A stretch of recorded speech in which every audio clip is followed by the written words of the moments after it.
Hello everyone, this is Ryan Mallory for SharePlanner.com. Today is March 6, 2013. Do another session of live charts. Keep these things under 15 minutes just so that we don't just so that we basically don't take up your whole day. We got another day where the market seems like it's wanting to consolidate after the surge from yesterday. We pushed higher initially, but we gave those gains back and fell back into that consolidated area here. If you look at the 5-minute chart, give me that 5-minute chart here. You can see we are essentially stuck in this 5-minute candle range over the past, I don't know, since about 10:30 yesterday. So we had the huge surge up, and then we've just basically been trading sideways since then. It's not the cleanest consolidation area because you do have a breakout here from earlier in the day, and then at the end of the day yesterday as well. However, you get the gist of it. I mean, if we can move below these lows or above these highs, that'll give us a little bit more short-term trading range to deal with. Overall, though, just looking at the daily chart on the S&P, it does look overbought. However, we've seen like what we saw back in January, where the market just moved up like 8 days in a row. That simply being overbought doesn't mean much. In fact, it can stay overbought for quite a long time. Let's throw some Bollinger Bands on there because this is what usually gives us the better picture. And here's what the problem is for the market right now is the fact that we are outside the upper Bollinger Band. We closed outside of it yesterday. Though the prospect of us continuing to trade outside of it doesn't usually happen. In fact, probably the best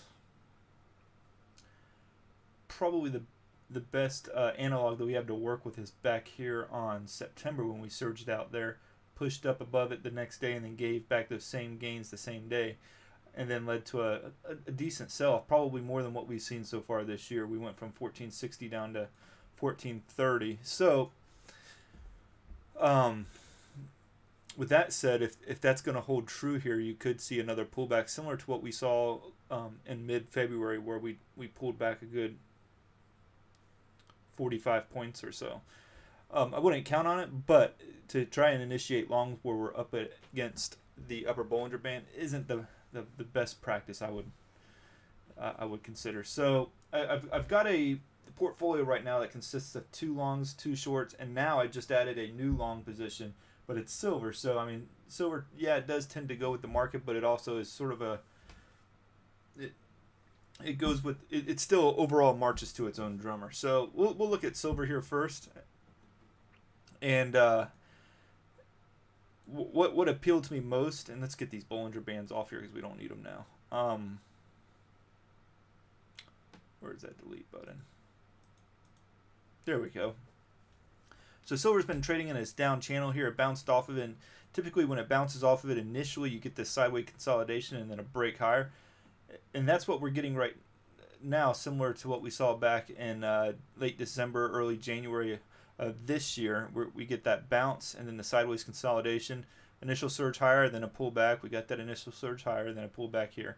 So I'm looking for maybe like a push to the mid 29s, maybe up to $30, and then book those gains.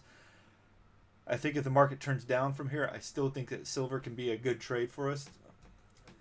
Other long positions that are doing really well today, CRZO. This stock is at $24. We bought it at $23.18, so we're up a good almost 4% on this trade already today. Nice base here, and the only thing that's going to concern me here is when we get into the 2450s. That's where I think there's some resistance that could start emerging on this particular trade. So be careful once you start seeing it hit that 2450. That's probably where I'm going to be tempted to take my gains at, particularly since that on the Bollinger Bands we are way outside of the upper Bollinger, not way outside, but enough to cause me some concern going forward here in the markets.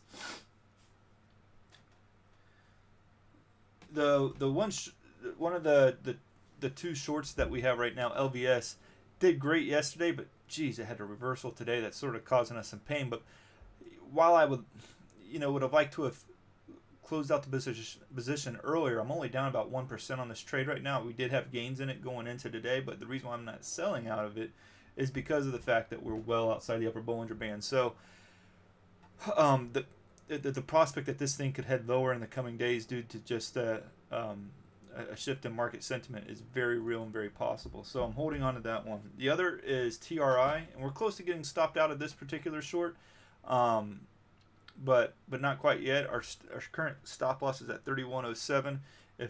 If this market pulls back, it's having a lot of problems trying to get above this congestion range. If it continues to pull back, we could get a nice reversal in this stock as well. Now onto the remaining longs. Adobe. Actually, this is the only remaining long. We're up about 6% on this trade right now. It's down 0.5% today. Not a huge worry though. I would expect a little bit of consolidation. In fact, I would even say that it's probably healthy at this point that we get some consolidation. The move has been very impressive. We're going to continue to try and hold this as long as we can. But the fact that we're getting some consolidation here is not overly surprising. It's well outside the upper Bollinger-Band too, which somewhat concerning. I mean, it doesn't tend to trade that long outside of it. However, it has made extended moves once it does that. It's just that sometimes it needs to consolidate for a little bit. And I could see it consolidating, for a while until it gets closer to being back inside that upper Bollinger-Band. Here's another good example when it did make a run outside and ran for a good while too. So we got some good positions on our hands. I want to see them continue to improve in the coming days. And let's go ahead too. I got two other long positions that are definitely worth checking out. First one is PANW. And I don't have positions in these. I don't even know if I will have positions, but this is one is sort of like CRZO where you have a nice base. It had initial breakout, but it got way outside the Bollinger-Band. That's why I'm always leery of the Bollinger-Bands, because when it gets outside them, there tends to be a decent pullback. And then you've got a little bit of a base right here where it originally broke out at. So the idea would be 56.95 would probably be a good entry price, and then put the stop loss probably somewhere like 54.85 or so. And then the other one is CY. And let's go ahead and take these Bollinger-Bands off again. Downward trend line that's been broken. You have a little bit of a base here in the short term that it is also breaking out above, so you got a couple of good things working in your favor. At this moment, I'd probably have two stop losses, one at 10.48 that you can use, or one at 10.27. So those are the two stop losses that I would go with that particular trade.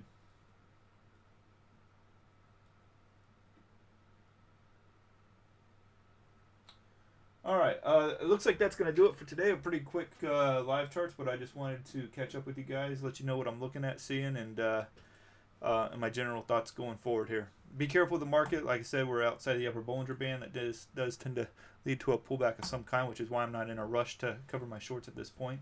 I'm willing to risk getting naturally stopped out rather than cover them at this point in time.